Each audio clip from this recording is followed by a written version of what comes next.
Hello and welcome to the Gooner Talk, back again with you guys for another episode of what is the Arsenal Raw Reaction Show, joining you the morning after the night before, which of course contained Arsenal's game against PSV in the Champions League. It was an interesting fixture, which I think raised more questions than it was going to answer. In fairness, I'm not sure there was ever a world in which it wasn't going to raise a number of questions, because it was a game that meant nothing competitively for Arsenal. The only thing that it meant was an increase in potential revenue. There was around £2.4 million on offer to Arsenal if they won. They got around £800,000 for the draw in the end. That's the UEFA reported prize money for the game. And of course, they did suffer an injury to Mohamed El Neni. He had suffered previously a hamstring injury that had been quite significant to him.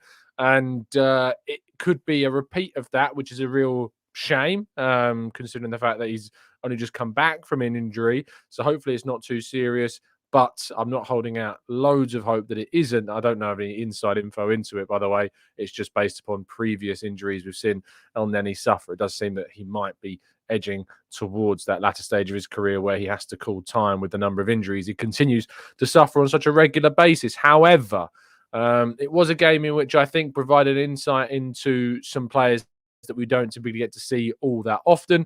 And I think it was in particular a rather interesting game because it brought with it a number of questions about Arteta's kind of style with selections and when on earth he might use the kids, which I know is going to be a part of this show. Good morning to you joining us in the chat box live. Vala, Martin, Damien, Sean. We've got old Dave, Stephen. We've got Ray. We've got Granddaddy Gooner Paul. We've got Carlton, Glenn. We've got Marcus, Tom, MRM. We've got Stevie and Sarah. We've got Temi. We've got Mike and plenty more. Thank you so much, everybody, for tuning in, and for those listening on catch up as well. Our area has been going through quite a significant internet crisis. So just a heads up if I get a bit blurry or if the it starts to lag, because it's the internet in the area is not in a good place right now. Spin out a last story, shall we? And we kick off, of course, from our side of things, and we have to ask the question of why. I think why is a really important question to ask across all of these slides that we're going to do. And so I've endeavoured to include the question why in all of today's slides to see if we can get some consensuses in the chat boxes today. I think I've gone a little bit robotic as well, unsurprisingly so. Just as I was saying, the connection is a little bit worse, but hopefully it's recovered just now. Moving forwards, though, why did Saliba start? I think that's a fair question to ask. I think it's a question that a lot of us probably had yesterday evening as we saw the lineups come out, because what we're talking about with a team that has to play against another very good side, PSV have won every single Eredivisie match so far this season. However, what I would say about PSV is that in Europe they've not been anywhere near as consistent as they have been in their domestic league. But I think the answers are relatively easy to come up with. I think William Saliba, of course, is a player that provides Arsenal plenty of quality and a good foundation alongside Gabriel, who you could also include in this question. But Ben White, obviously, is not necessarily still fully recovered, it seems, from that injury, even though Arteta described him as being perfect. I do think that there is also a question mark around wanting to make sure that without Tomiyasu, without Yuri and Timber, with Zinchenko still facing question marks over his fitness, that Arsenal hadn't got much choice in who they used. Of course, Ruel Waters was an obvious pick that could have been used. And the image that you can see on the screen was probably Saliba's best moment of the game. And I think a moment that actually has been forgotten by quite a number of people, especially considering the goal that we conceded did heavily involve Saliba. However, I do think there is somebody else in this picture that is also culpable for that moment. This tackle from Saliba was up there with one of the best tackles I've ever seen from a defensive player in my lifetime. And I'm not exaggerating. Van Aanholt is through on goal. He's clear with a one-on-one on Ramsdale. And Saliba manages to dive in with one of the best challenges I have ever seen. It was a brilliant piece of defensive action, represented his speed, his skill, his composure in those moments. which obviously none of those came into consideration when, of course, we conceded our goal on the night as well. But Saliba, I think, starting, we didn't have too much choice. And B, I think that obviously we want to have a big and a stronger foundation to build from with our other fringe players based around the two starting centre halves. The next question, of course, is why when he starts does he score? And of course, by this question, I'm referencing Eddie Nketiah. Another start, another goal. He is averaging 1 in 2 starts in terms of goals per games this season. Continues to impress every time that he starts. He typically does get on the score sheet. And once again, another really good finish from Eddie Nketiah. It was overall, as a performance, I don't think one that will inspire, but I think it is one that asks a couple of questions in itself. I've been quite critical of the idea of Arsenal going out and signing an out-and-out number 9, like you know who. And I think Eddie Nketiah, when he starts, demonstrates that if you get the ball to him in those areas, he can finish. He can score goals. But the problem is that outside of those moments where we expect Jesus to drop in or to drift wide or to combine, he doesn't have that same all-rounded nature in his game. And I wrote a piece in the aftermath of yesterday's game, which basically asked the question, Eddie Nketiah's starting record is so good, but is that the reason why he's going to leave Arsenal? Because ultimately he's not a starting striker for Arsenal and his record from the bench is so poor. I think he's got 1 goal in his last 30 sub-appearances or something ridiculous like that, maybe even more than that. And I think because he's the number 2 at the moment, you have a striker that is obviously so good when he starts and scores plenty of goals when he starts, but when he comes off the bench, there is just simply nowhere near the same level of consistency in scoring or impact, that I think that could end up being something of a curse, which sees him leave the club, but sees him have great success elsewhere. I think if he leaves Arsenal and moves to a team that will play him regularly and start the games regularly, he will score plenty of goals. But I think it's a performance which highlights why Gabriel Jesus remains so important, and also why I think people need to cut him a little bit of slack and also have a reconsideration when it comes to the striker that should be signed whenever we go and do that. Why does Reiss Nelson not get more chances? Now, what I mean by that is I'm not asking Reiss Nelson to start loads of games in the Premier League.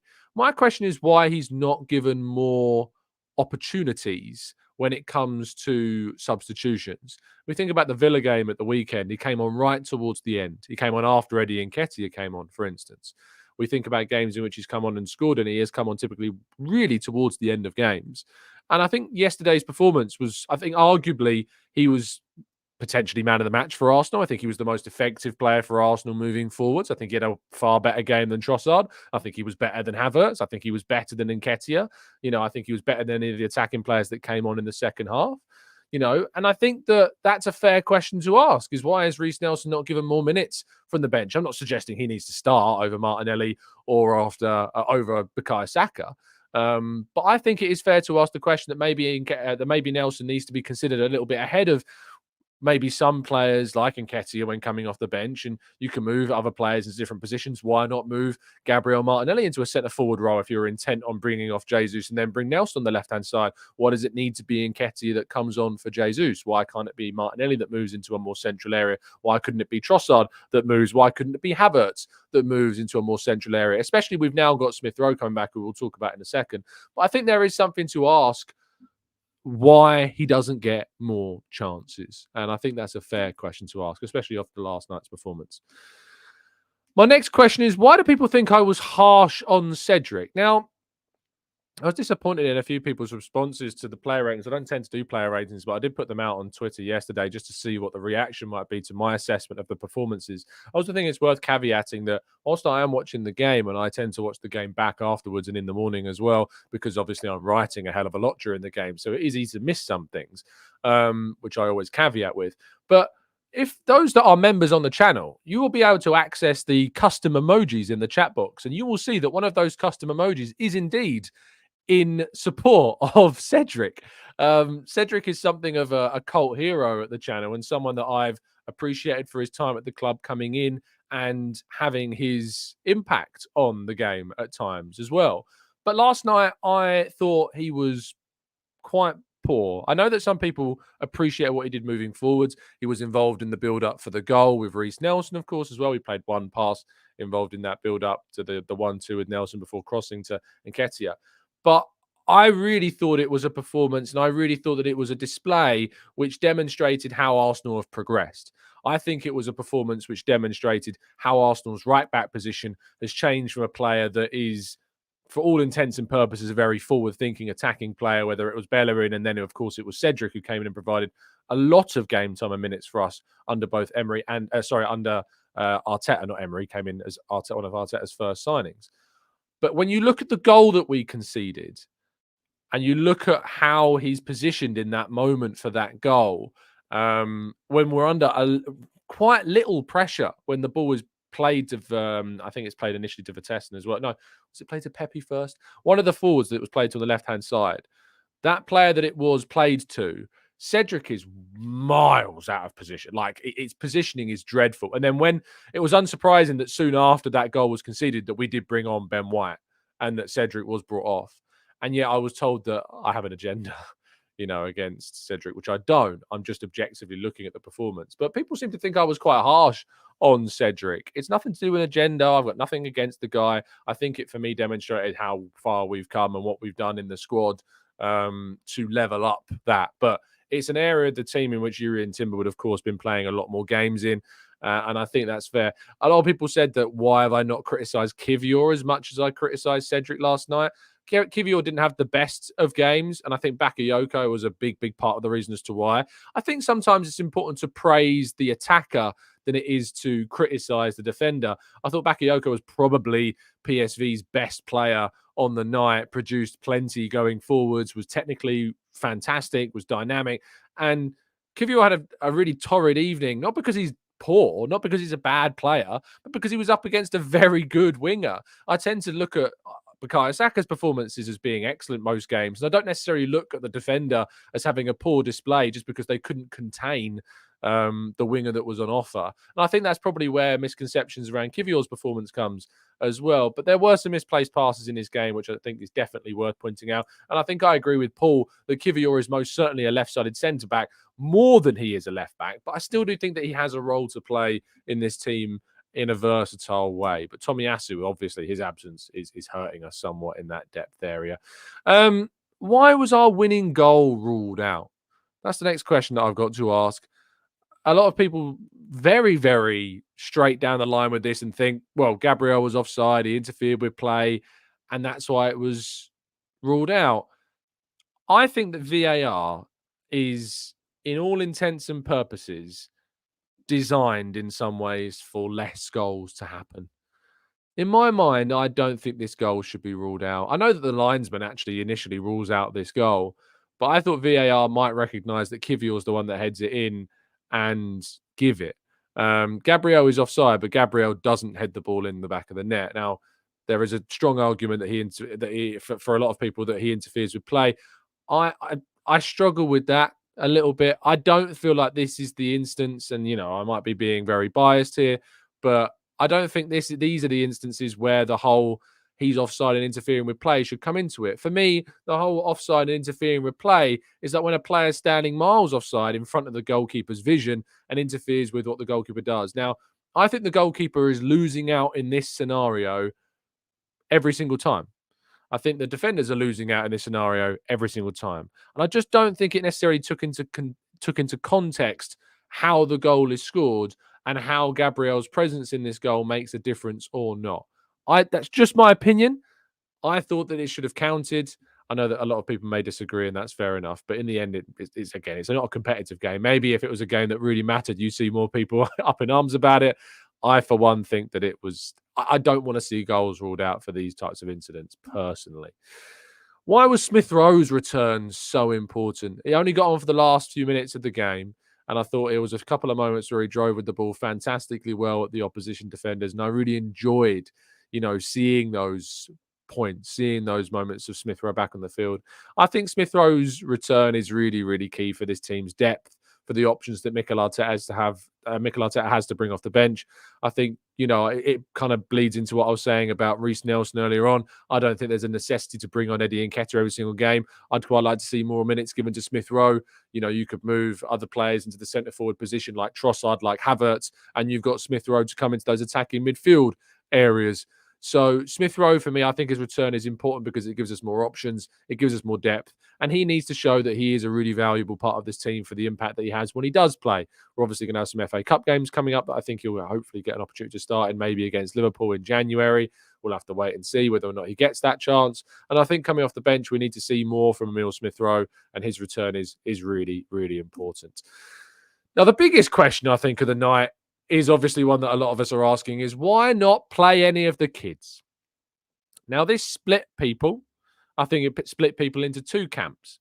I think there is one camp that is very much where I was in the moment of being incredibly frustrated that there was no reason whatsoever to not play any of the kids for any amount of time during this game, and that it was an unnecessary risk to bring in the likes of Gabriel Jesus for 5 minutes or to bring in Ben White or Declan Rice for that period when you've got the likes of Ruel Waters on the bench, or you could bring in Nwaneri to play an attacking midfield role and change the team around somewhat with Trossard going to centre forward instead of Nketiah, with Havertz going into a wide area, with Nwaneri going into Havertz's role, you know. And then I think there's another camp that is very much like Mikel Arteta is the manager. He knows best. Don't question his decisions. He explained it in the post-match press conference. I'll give you that quote now. What Arteta said. He said, I don't think it was the right context, making 8 changes already to throw them in there against a team that hasn't lost here in almost 2 years. I didn't think it was the right moment, and went on to wait to see how the game developed. But it was too much for them, as well as having 3 little issues. We had to make the subs, and then we had no room because we really wanted to play a game as well. Now, my question is here, I don't think we started a team at the beginning of this game that was ever likely to generate a game state that would have created the opportunity to bring on any of these kids at all. I don't think there was anything wrong with bringing Ethan Nwaneri on instead of Gabriel Jesus for those last 5 minutes of the game. I don't think there would have been anything wrong in giving Ruel Waters an opportunity to play when Cedric came off. I honestly don't think there was anything wrong with starting Waters over Cedric. Cedric is a player that is going to leave the club. Cedric is a player whose level is significantly below all of the other players on the field. And I'd argue that we get more benefit from using Waters in this 11 than we do from playing Cedric in this 11. I would much rather see Waters ahead of Cedric in the pecking order if it came to it. If we were in such an injury crisis that it meant that Cedric comes into the team over Waters, I'd have a couple of questions, I'd have a couple of questions because I think it's worth investing in one of the most exciting young defensive options that we've got that can play at right back. So for me, I think that it's fair to ask the question. I'm not in the camp that think, well, Arteta knows best and Arteta thinks it's right. I'm not in that camp personally. I think that people have a fair argument when asking the question of why none of the kids played, especially when the alternative was Cedric, for instance. And I think that when you've brought on Gabriel Jesus for 5 minutes at the end of the game. Now, I do think it's worth pointing out Elliot's tweet that he wrote in yesterday's game, which I thought was a very fair analysis and perhaps a very fair explanation of why we saw the changes that we saw yesterday and why we didn't ultimately see any of the kids in the game either. Let me just find it for you. It was more towards like the senior players playing when they didn't need to. Elliot said, yep, I don't understand why managers do this, but if they're all going to do it, they probably know something, maybe around periodization. It's unlikely that managers all at the big clubs around Europe just don't get it when it comes to keeping players fit. And look, I'm usually the head of worrying about rotation/injury group, but my instincts are that it doesn't make sense to risk anyone in these games. But a slew of big club managers are doing it, and I've got to believe that they're being extensively advised about it, which I think is a fair comment. I think there is a fair comment to bring in, the players like Odegaard and to start some of the players in this game and to bring on Declan Rice and ahead of the game at the weekend, have a response and get them, fired up and ready and getting some foot running into their legs. But it's two things, and I want somebody to provide me an answer. I want someone to provide me an answer to these two questions. A, what is the benefit of playing Cedric over Waters that outweighs that option in any way, shape, or form? And the second question is what is the benefit of giving Jesus 5 minutes instead of bringing on Nwaneri for 5 minutes at the end of the game? They're the only two questions that I'm yet to get an answer that I am happy with. If you think you've got that and you're listening live, you can leave it in the chat box. I'll tackle them in part 2. And if you think that you're listening on catch up and you have an answer there, or you're listening on audio platforms, hop over to the YouTube comment section and leave your thoughts if you've got any thoughts on that whatsoever. But yes, they're the questions that I'm asking. Now, the final question I've got, and it links into Arteta's press conference, is why Arteta played Declan Rice at centre-back. He was asked about this, and I thought it was a really interesting answer from Arteta as well. He was asked about why he used Declan Rice in that centre-half position. If you remember, when Elneny got injured, he was asked why he did, but basically he said something along the lines of, we are very short at the back, and I really wanted to try, when something happens, how we are going to resolve that situation. And I think he was really good. And he's right. We have a lot of injuries. Tomiyasu is out, Timber is out, and if we have any more injuries, like Saliba being lost, it might be that we have to use Declan Rice as a centre-back. I don't think it's a terrible idea. I think it's something that could work, and I think it's something that is not exactly wild. He's certainly played centre-half when he was coming through at West Ham and played plenty of youth games there, and I think he's even dropped into centre-back at times of emergency for West Ham. So I think because we ultimately will be looking at a defender in January, if indeed we have a scenario where there is a serious injury and we have to bring on a defensive midfielder like Jorginho or like Thomas Partey to replace Rice and replace a defender, Rice can move into that centre-back area. So I think that was very fair. Other key points from the press conference after the game about the difficulties they had in the first half. He says, first of all, credit to the other team, the way they played, the creation and timing when the ball was really far from our goal. We weren't very clear on what we wanted at some times. We miskicked the ball twice, which is pretty unusual for us to do. And we have to adapt and we have to put our head backwards and run backwards. And we did that. And it could have been a very different result. He was asked about Jesus and Smith Rowe coming on late and if there was a temptation to bring on the younger players. He said, Emil, we wanted to play him a little bit earlier. We were waiting because we had two players with little niggles. I was asking them, can they continue? And I was hesitant to make the change too early and then have 6 or 7 minutes with 10 men as well, which is also, I think, fair enough. But maybe we could have brought him on a little bit earlier. They don't know the extent of Mo's hamstring injury, but he's done something, said Arteta, which obviously was a real big frustration as well. He was asked about there being 2 extra games in the group stage of the Champions League next year and how that will impact player welfare. And he said, we'll see. We will have bigger squads. I don't know, because we will have even more competitive matches. I don't know it's something new. We have to experience it. We want to be in the competition and have the right to be in the competition again. So that's a long way away. I mean, I think we can, all of us, pretty much expect Arsenal to be involved in the Champions League next year with the way in which they are.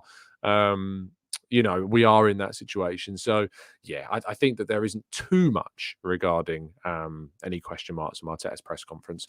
Right, we'll move to part 2 and we'll tackle some of your questions. And maybe you got some answers to the questions that I've asked about, particularly the kids. But yeah, let's move to part 2 and your questions right after this.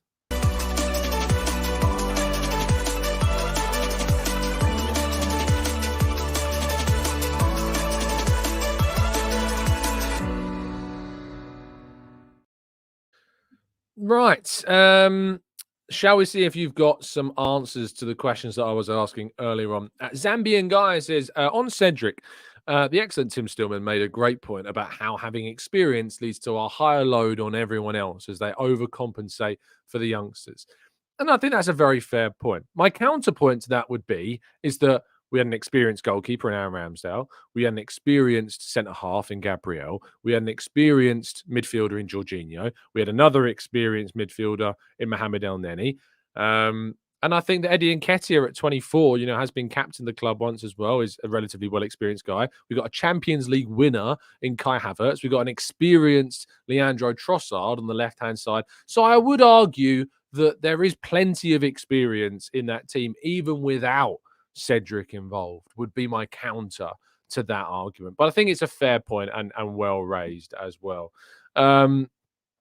Chris says, I think the only reason could be keeping them fresh for Saturday so that they don't get rusty. But I appreciate that I'm perhaps reaching with that one. I think you might be a little bit, but I think it's a fair one again to bring up, bringing Jesus. Is 5 minutes for Jesus going to change things all that differently? I don't know. I really, really don't know. Abhinav suggests it might affect the confidence of the kids in case they had a bad game. Maybe he would have given a chance in a home match. Maybe. But I mean, Nwaneri came on away from home against Brentford. I know that was we were already 3-0 up in that game, and it was only for the last few minutes. But again, I'm not sure. And I think it would have been great experience for them. I don't think necessarily you're going to have such a bad game in 5 minutes that it's going to change dramatically your career in a negative way. I think there is a lot more positives that there could happen in those 5 minutes than the risk of any negatives happening in those 5 minutes. And I think that was evident by when Charlie Patino, if you remember, came on in the League Cup and scored. If you remember that game, I think it was a great experience for him, although it's fair to say that hasn't necessarily had too much of a benefit to his Arsenal career. We'll have to wait and see if that changes in the summer because he's doing very well at Swansea this season. Seb says, I turned the game off with frustration after seeing Reiss and White come on. Only watched to see some of the academy players. Very disappointing. I don't understand Arteta's game management and his subs are poor. That's a real shame, Seb, that you turned the game off for that moment. I'd ask you a bit of a question saying that why is your frustration over Arteta's selection so great that it would make you turn off the TV for the team that you support? Whether you have an answer for that or not, I don't know. But I think that's a bit of an extreme end of the spectrum of views on the game. Jalali says, just going to throw out there, perhaps the manager and his staff had reasons for what they did. Again, I don't like this view that's taken a lot by people online at sometimes. It's a really frustrating one. I think when people are entitled to have their opinions and people are entitled to criticize. I'm not a big fan of people turning around to people and saying, well, the manager knows more than you. So I think there are certain situations where you can apply that theory. So when it comes to the making of signings, I think there is certainly something about the analytics, the scouting, all of the investment that goes into deciding on who is brought in. I think maybe at times before we've had a chance to see them, before we've had a chance to judge them, that you can say, well, the club might have more ideas about what the player is going to be and what they're going to do and what they've seen than we might. I also think regarding injuries, I think there's something to be said about that. The club certainly know more about injuries and player status and things like that than we do. But I don't particularly like when people disregard people's opinions with the manager knows more than you. So don't question anything. Because what you're effectively saying when you say that is that you're not allowed to be critical in any way. You're not allowed to have an opinion. I don't like that. I mean, if that's what you want to do, great. But I don't think if any way, shape, or form you should even have an account on social media. Because what's the point? What would be the point in having an account or joining a YouTube chat box if the only point of joining a YouTube chat box or going into a debate on social media is to turn around and say, well, the manager knows more than you, and that's the de facto. It's basically saying, I don't have an opinion on anything. And I'm not saying this is you, Jalali, specifically, I'm not saying that's you. I'm just saying in general, when people turn around on social media, because I have seen so many people do it, that just by turning around and saying, well, the manager knows more than you, what's the point? I just think it's a bit disregarding. So I'm going off on a tangent from that comment. But yeah, it frustrates me a bit.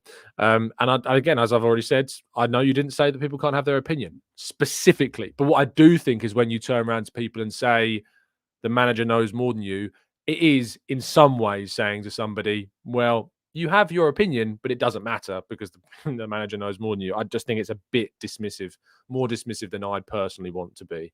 And that comes to somebody that used to say it quite a lot, and I've learned I don't think you should say it. I think it's something that should be avoided where possible. And actually, you should have more of a discussion about what that person's opinion actually is than just dismissing it immediately. Maggie says, Tom, it's my birthday. Can you please sing happy birthday and the Havertz song? No. Even though it's your birthday, Maggie, and you are one of our favourite listeners, I've told you when the Havertz song will be sung. And when the conditions for that are fulfilled, I will indeed do that. And I will indeed be buying an away shirt with Havertz's name on the back. This is it. But no, not happening. Sorry. But happy birthday and have a fantastic day, Matt G. And nice try.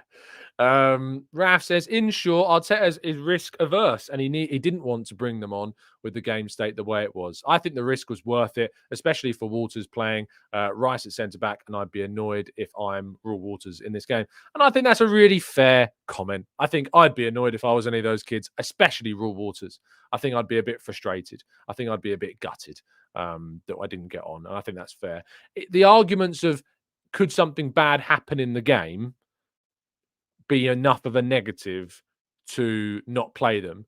Does that outweigh on one side the negative message that it arguably sends out to some of the youngsters and saying, you're not going to get too many chances here. Cedric's going to get more minutes than you. We have a nothing game, absolutely nothing on the line bar £1 million. which in the context of football isn't loads. I just think that it doesn't send the message I'd want to send to exactly that I'd want to send. It's the most balanced and objective and grounded way I can look at it. I just don't. I think it's more powerful to bring on one of the kids or two of the kids in those games. I think it's more powerful to bring them on. I think it sends a really positive message if you do that, especially for pathways, especially for young kids that are making decisions about their contracts. It's also worth pointing out that Raw Waters' contract runs out at the end of this season. For those that aren't aware of that, Arsenal are in negotiations and talks with the player over his contract at the moment. So if Raw Waters leaves, and I don't expect him to, I would say that based upon my own understanding, I'd be more confident that he'll sign than not, but it's not guaranteed for sure. If he is to leave, I certainly think I'd look back on this moment and think, well, I wonder if we'd played him in this game. I wonder if he would have signed a new deal if he'd have played in this game and been shown that there is a really good pathway for him to get minutes. So, yeah, let's wait and see. La La Land, which is ironic because I think this comment also exists in La La Land, says Waters is not good enough. Crystal clear. A comment from someone that's never, ever, ever, ever, ever, ever seen him play enough. Which is ironic considering the person's name. Chris says, because Nelson is rubbish. He's had too long at the club, need him to go, and so does Eddie. Chris, they're always the joyful person that he is. Rob Bob says, have you noticed Havertz is often overlooked when a pass is on? It seemed as though Trossard and Eddie refused obvious passes to him quite a few times. I think I've seen it in previous games. What are your thoughts? I didn't personally notice that, but I will certainly be looking out for it a lot more. Havertz is really highly thought of in the dressing room. Havertz is really highly liked in the dressing room, as far as I'm aware, by a lot of the players in there. I've never heard a bad word said about Havertz's presence at all. So I'm not sure if that is something, but I'll keep my eye on it. Emma Genius, for real, says, I agree with your point, Tom. However, not playing them could keep them hungrier. They know to earn a place and not be gifted a chance. Again, fair. But I kind of bring up the contract argument as well for Waters in particular. Does it have more of a positive than a negative by playing them? I think it probably would. Flow Show says, I believe that at least 60% of the fan base were looking forward to seeing the kids yesterday. I really wanted to see Nwaneri, especially. I think you're absolutely right. I think a lot of people watched yesterday's game. And one of the big reasons they wanted to tune in was not only because, of course, they support the team and want to watch their team play, but the most thing they were excited about was maybe seeing the kids. I think that was probably fair. I think it's maybe even higher than 60%. I think you might be talking about 80% of the fans watching the game or kind of watching it with an excitement that they might see some debuts played. James says, hey, Tom, interesting to see that Tuchel and Bayern took a very... Oh, I could... Bear with me 1 second. 1 second. 1 second. Hold on. Hold on. Hold on. Hold on. Hold on. Hold on. Hold on. Hold on. I've got the box. I've got the box. Where is it? This is how many shirts I've got. The box of shirts. Too many shirts. So many shirts. There it is. Hold on. Hold on. Yeah! Come on, Copenhagen! We love it. We love that. Yes. Manchester United. Oh, so good. So good. I love it. I don't know if I can wear this. Can I? You know, what I'm going to do now is I'm going to try and... Can I wear this over the top of a hoodie? It's going to be a struggle. I know I've been going on a diet. So my bed hair underneath this hat is awful. Can we see if we can wear this? Can we see? Right, we're trying. We're going. Right, squeezing this. I need to get the hoodie out now. Those that are listening on Spotify, you're going to have absolutely no idea what's going on. There we go. Lovely stuff. Copenhagen. Through over Manchester United. Oh, yes. Love that. Great. Here we go. Right. I feel comfortable now. I actually meant to wear it this morning. I completely forgot. So thank you for bringing up Manchester United's exploits last night. It's very much appreciated. James says, interesting to see that Tuchel and Bayern took a very similar approach to their dead rubber fixture. Already finishing top, only made 2 changes following a defeat last league fixture. Yeah, I agree in that sense. I think obviously they didn't play some players, but they mainly played most of their first team. I also think there is something to be said about the fact that they lost 5-1 against Frankfurt at the weekend. And because they lost 5-1, they wanted to respond. And I think the opportunity to knock out Manchester United is also a bit of a factor. Thomas Tuchel, you know, he got that history with Chelsea in that league. Maybe he wanted to really try and knock out Eric Ten Hag and Man United. I think maybe that had something to do with it. So, yeah, I think there is something to be said about the fact that they went strong. If you really think about it, Arsenal didn't go strong, really. I basically heard ahead of time that I heard that Saliba and Gabriel and Havertz were going to be starting the game. And so I was like, oh, we might be going strong. And when you hear that, and I heard that none of the kids were playing. When you hear that none of the kids are playing and Saliba, Gabriel and Havertz are starting, you're like, oh, we're going strong. You know, so that's why I tweeted out earlier in the day saying, oh, we're going strong. But actually, we weren't going anywhere near as strong as I actually thought we might have gone.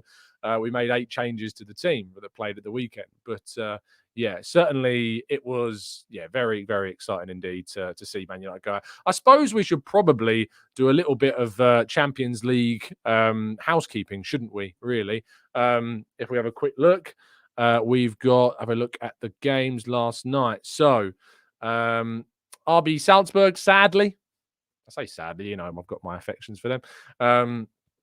Salzburg losing at home to Benfica 3-1. Real Madrid winning away at Union Berlin. Arsenal and PSV drawing. Of course, Lens, really big win over Sevilla. They go through to the Europa League, go through as third place. Sevilla out of Europe entirely. Really bad season for them. Inter Milan drawing with Real Sociedad actually affects Arsenal because Real Sociedad held Inter Milan at bay. It meant that Real Sociedad actually finished their group in first. So Inter Milan are indeed one of the sides that we could play in the last 16. Copenhagen beats Galatasaray, which means, of course, that Manchester United are completely out of Europe. Not only are they out of even the Europa League, but because they lost to Bayern, it means that they are completely out of Europe, which is just so funny. They conceded 15 goals. 15 goals. Do you remember how many Arsenal fans wanted Eric Ten Hag to come in? How many of you listening? Was it you? Did you want Arteta sacked and Ten Hag brought in? Was it you? Is it you listening to me say? Is it me pointing at you right now? Was it you that wanted Ten Hag to come in to replace Mikel Arteta? Goodness me. Awful, awful, awful, awful. I'll tell you what, there was a period of time when I was very much, I don't know who's going to take over from Arteta. And there was a period of time I was like, maybe it'll be Ten Hag. Maybe it'll be him. So you're not alone.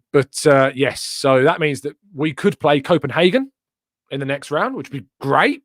Trip to Denmark, very expensive. Of course, we can't get PSV because we've already got them in our group. Napoli is the other team that we could play. Very difficult tie is that. Inter Milan is another that we could play. And then obviously there are games tonight that need to work out what's going on with the other teams. So Leipzig play Young Boys. Leipzig have already finished second, so we could play them in the next round. Man City play Red Star Belgrade, so that mainly decides who finishes third in that group. Antwerp play Barcelona and Porto play Shakhtar Donetsk. The winner of that Porto-Shakhtar Donetsk game will finish second in that group. If it is a draw, I think it will be Porto. It will indeed that go through, so it could be Porto that we play. Celtic Feyenoord and Atletico Madrid and Lazio. That Atleti-Lazio game is also decisive in Group E. At the moment, Lazio are on 10 points, Atleti on 11. So at the moment, it'll be Lazio that we could go up against as well. And then, of course, we've got the big Group F fixtures. Dortmund against PSG.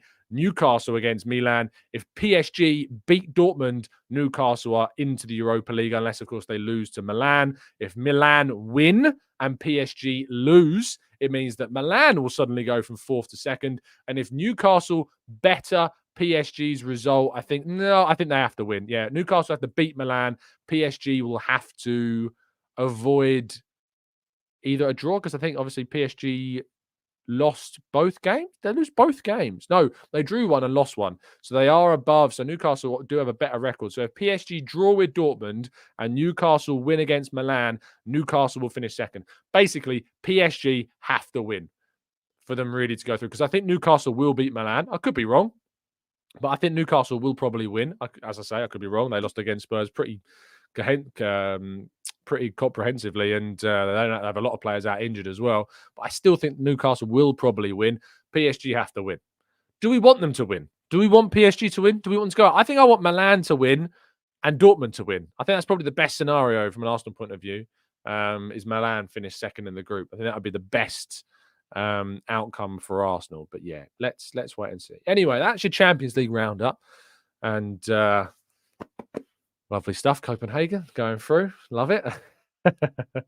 Jalali, really, really important. I'm glad that someone actually left this. Shout out to Andre Porter. One of my favorite actors, sadly passing away, and was announced in the early hours this morning. Really, really sad news. Played Captain Holt in Brooklyn Nine-Nine, one of my favorite TV programs ever. And I first became aware of him when he was in House. He played the psychiatrist of Dr. House as he was leaving rehab. Yeah, really, really good actor. Sadly, no longer with us. So thank you for bringing that up. I wonder if he was a football fan. I wonder. Very curious if he was a football fan. Raf says it's annoying because when are they going to play Liverpool in the FA Cup? Not going to happen in the league. Just seemed a missed opportunity. And sometimes I wish Arteta had Wenger's sentiments for young players. Maybe. It's an area of his management I wish maybe he was a little bit more open to using the kids. Brian says, steady up, Tom. We're entitled to offer up an opinion if it's not the same as yours. Lots of us don't need to be dismissive, but when some of you are critical of the manager, we in turn don't deserve to be dismissed. Does anyone think that Brian maybe has misunderstood me actually are saying that people are entitled to an opinion? Brian, I defended your position. Have you ever seen someone misinterpret what I've said so incredibly awfully? Brian, I actually was on your side. I don't think you'd realize that. Okay, maybe listen back. Maybe it'll be more apparent. Sometimes I think that people disagree with me so much that they think that I'm so dismissive that when I actually say that people are entitled to to actually kind of lift up the idea of an opinion, that they then think I'm not doing that. It's strange. I don't get it. It is what it is. Some people have their preconceived conceptions of me. Oh, well. Philip says, wondering if Mikel has a centre midfielder in mind in January and not a defender. And that's why he wants to try Reiss at centre-back. I think they want both, to be honest. I think they want both. So I think that is what we might see, I guess. So, yeah, let's wait and see what happens. I'm not optimistic we'll sign two players, but I think there is certainly a possibility that we might sign two players. But I think it's more likely to be one. Anne says, I disagree with you, Tom. What's the question? I always do find it quite funny. I know that often it's Arteta's biggest critics that come in here and feel like they can't have an opinion because I disagree with it. People misconstrue. The misconception people have is when I disagree with them, they think that's me saying you're not allowed an opinion. You absolutely are allowed an opinion, but me disagreeing with it is not me saying you can't have that opinion. Me disagreeing with your opinion is me saying, I've heard you, and this is why I don't agree with it. At no point I've not said you can't say that. I've said what I don't like when certain people say certain things like the manager knows best, so you can't have a view. That's something I don't like. That in itself, I suppose, if we're going to get really technical, is an opinion. You can have it. I don't particularly like it. You can have it because I think it discourages other people's own views. But yeah, it's really strange. Seb says, have you heard the rumours about Tony on loan? Yeah, I have. And that's not me saying I don't want that. That's me saying I don't think there's much truth in that, to be honest. I could be wildly wrong, but it's not what I've heard. I've not heard anything to suggest that Arsenal want him or that they're pursuing a loan for Tony. I've not heard that myself. Again, I'm not the be-all and end-all when it comes to transfers, and it's just based on what I've heard. I don't necessarily think that is something that Arsenal are heavily pursuing. But I saw those rumours yesterday, but from my side of things, I've not personally heard that. So, yeah, I can't say that's true. The Gooner Factory says, I disagree with your disagreement. Well, I disagree with you disagreeing with my disagreement, actually. So if you want to come back to that, feel free. Chris says, Tom, do you think with the financial restrictions that in the summer we could use the pre-contract agreement move? We can, yes. So basically what Chris is saying is that in January, if there are players with 6 months left on their deal, you can that are outside of England, outside of our league, you can have a pre-contract agreement. So Yusuf Fofana, for instance, I think his deal runs out in the summer. He has 6 months left. So he is someone that we potentially could. Where's my phone? Oh, it's underneath the box of loads of Arsenal shirts now. I really like this shirt. I know that I've worn it a couple of times now, but like this shirt, the Ian Wright shirt, I really like it now. It's really grown. I was really unsure on it. Now I've bought it. Now I've got it and I have it. I like it. So that's my conclusion on that. I do like that shirt. United the Gooner says, sorry, UD the Gooner. That's awful. I'm so sorry that I used the word United in your name. UD the Gooner says, Patino and Biereth seem to be picking up form, and stylistically they could be exactly what we need. Any chance that we integrate them next summer? I don't think Mikel Biereth is of the level. I think he will be sold and will make a bit of money. He's having a good season at Motherwell now. He's back from injury. Patino is a big question mark. Big question mark. James says, hi, Tom. Will you be doing a show on Christmas? James, I did a show on my wedding day. Christmas is nothing to me. Christmas is nada, nothing. If I do a show on my wedding day, I'm going to do a show on Christmas Day. Come on. You know me by now, James. Come on, mate. You should know. This is just a rolling constant. The only things that stop me doing this show are horrific food poisoning, which happened to me a while ago. When did that happen? That was like a couple of months ago. Blooming meal in Canary Wharf mugged me right off. That's the only time I've not done it. And if I'm at a press conference, if I genuinely, there's no way of me being able to do it because I'm working, we do it. I'm not working Christmas Day. I've got some articles to write for Christmas Day, but I'm not doing work on Christmas Day. So yeah, of course I am. Of course I'm doing. I have to dress as an elf, says Darren. That's definitely not happening. I have got an Arsenal Christmas hat. I do wear my Arsenal Christmas hat on Christmas Day. So that is the only thing you're going to get, unless I forget, like I did with my Copenhagen shirt this morning. Abby says, Tom was doing a show whilst on his honeymoon. Half true. I recorded 14 shows to go out across the fortnight that I was on my honeymoon. That was one of the biggest projects I ever embarked on. If you were watching our channel back in 2022... Yeah. I nearly forgot the year I got married. 2022.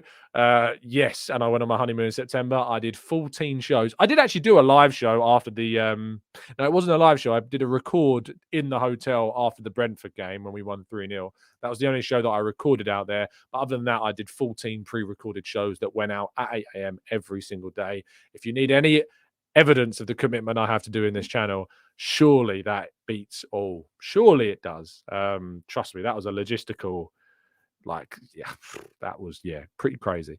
Amira says, are we going to say anything on Trossard? Brighton fans warn us about his inconsistency. Changing positions now and then doesn't help either. Fantastic player on his day, though. Yeah, I don't think that's wildly inaccurate. I think he has inconsistencies. I think he's incredibly talented. I think he's been a great signing.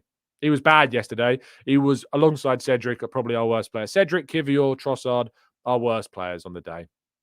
But, he's scored some really big goals for us. The goal at Chelsea, massive. That was a huge goal for us to score to equalise, to avoid defeat.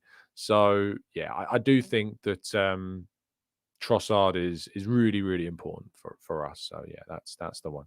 Abby says, lol, the missus watching forgot his wedding year. I didn't forget it. I remembered it almost immediately. I was just checking because it feels like it's been so long. I've been married just over a year. It feels, and that's not a dig. It feels ages ago since I did. So, because I'm so comfortable in this relationship. She's probably watching and I'm in a load of trouble. Paul says, any idea who Tony might be loaned to? No, Paul, sorry. I know Chelsea are interested and I know Arsenal do have an interest, but that story about Arsenal pursuing a loan deal, as I say, I've not heard that that's accurate yet. Yes, I am digging a hole, Philip. I never know when to stop. Mark says, good that Bukayo Saka got a rest because he looked like he was labouring against Villa. Apart from the bruises on the back of his legs, is he on a bit of a knock at the moment? Not that I'm aware of. He's only obviously dealing with the roughness of the Premier League. That's all I'm aware of at the moment. So yeah, as far as I'm aware, he's not got a specific injury. He's just, dealing with the knocks of things. Let's go to... I know, I keep digging. I'm sorry. Bulgarian Goodness says, Trossard seems more suited to playing against low block sides. Yeah, I think that's probably fair. I don't think he's great on the counter. He's certainly he's a possession-based player. So when Arsenal don't have as much of the ball, I don't think he's as effective. I think that's very fair. And again, I think that is certainly why we need to go out into the market and bring in another really quick winger like a Pedro Neto. That's what I would like to see. Jalali says, did you see Mark Goldbridge singing on stage? I feel like we need this, Tom, with the Waka Waka. You know, the live show's coming up. If you want tickets for a live show, there are some remaining, and I've still not released our lineup yet, and they're selling really, really well, and I'm really happy about it. I think it's going to be a great night. Tickets are down in the link in the description. February 22nd, the Old Queen's Head on the Essex Road in North London, near Angel, of course. So yeah, if you want to come along to our live event and you haven't got tickets yet, there are still some left. I imagine they'll probably shoot off the shelves once I do announce who's going to be on our lineup, so don't wait for that. But yes, the tickets are still there down below, but we've sold way over half now of them, and we are closing in on the final one. So thank you to those that have already bought tickets. Will we be doing any singing at the live event? I guess you will have to wait and see if there will be any singing at the live event. Maybe there will be. So if you wanted to see me sing the Waka Waka song, maybe you need to come along to our live event. That maybe you'll see it there. So yeah, there you go. Yes, great plug, Charlie. Thank you for the setup, mate. Much appreciated. Bakary Lazane says, who was good on the counter? Granit Xhaka. Yeah. Again, I feel Granit Xhaka's absence is felt, but I don't think it's felt anywhere near as much as what we thought it might have been. So there you go. Peter says, have you heard anything about the Santos forward Marcos Leonardo? Nope, not heard a thing. Shane says, we need a left back. Any options to bring? Do we need a left back? We've got Timber and Tommy and Zinni and Kivior and Souza. I don't think we do, but we are being linked to Miguel Gutierrez of Girona. So, you know, don't rule it out. Who knows? Maybe we will go after a left back. I think that we've still got enough depth, and especially when we got our players back from injury, we'll be absolutely fine. But yeah, maybe we'll go into the market. Let's wait and see.